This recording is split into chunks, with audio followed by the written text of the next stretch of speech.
हे पार्थ, जैसे मैं तुम्हें धर्म, नीति और युद्ध के गूढ़ रहस्य बताता हूं, वैसे ही आज मैं तुम्हें एक गुप्त नीति का उपदेश दूंगा। यह नीति पुरुषार्थी, विवेकी और धर्म का पालन करने वाले पुरुष के लिए उतनी ही आवश्यक है जितनी युद्ध भूमि में शस्त्र धारण करना। संसार में हर संबंध का एक अपना धर्म होता है। पति पत्नी का संबंध पवित्र है, वह गृहस्थ जीवन का आधार है।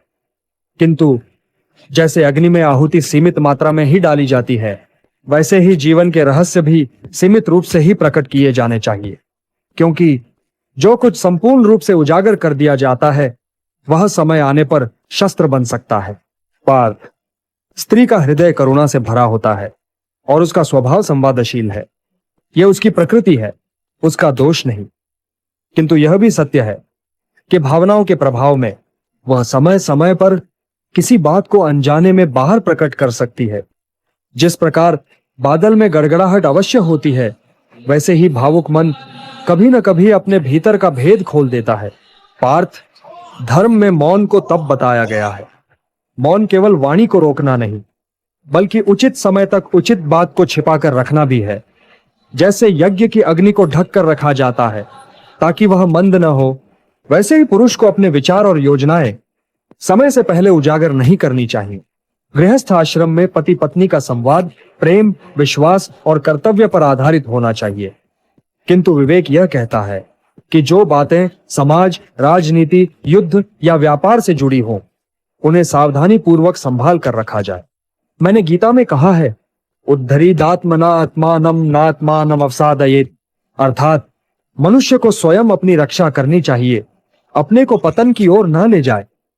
रहस्य को उजागर करना भी आत्मरक्षा में चूक है। जिस प्रकार सेनापति शत्रु को अपने आक्रमण की योजना नहीं बताता, उसी प्रकार पुरुष को भी अपनी रणनीति, अपनी योजनाएं और अपनी कमजोरियां हर किसी को नहीं बतानी चाहिए, चाहे वह पत्नी ही क्यों ना हो। पार्थ, सोचो यदि पांडवों ने युद्ध से पहले अपनी संपूर्ण रणनीति द्रौपदी को बता दी होती और वह किसी भावुक क्षण में इसे प्रकट कर देती, तो क्या कौरव तैयार न हो जाते? यहां तक कि यदि वह अनजाने में संकेत भी दे देती तो भी योजना विफल हो सकती थी। स्त्री की प्रवृत्ति रक्षण में नहीं, बल्कि भावनाओं के आदान प्रदान में प्रबल होती है। इसलिए विवेकशील पुरुष अपने कुछ विचार केवल अपने हृदय में या विश्वसनीय धर्मनिष्ठ सहयोगी तक ही सीमित रखता है।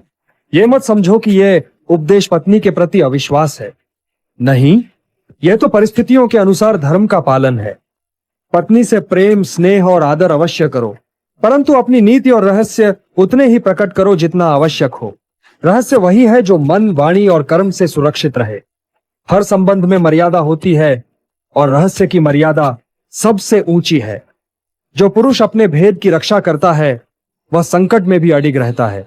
इसीलिए हे पार्थ, विवेक ही पुरुष का कवच है और मौन उसका शस्त्र।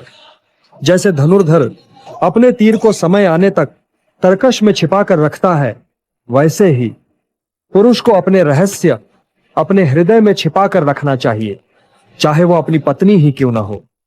यही धर्म है, यही नीति है और यही विजय का मार्ग है।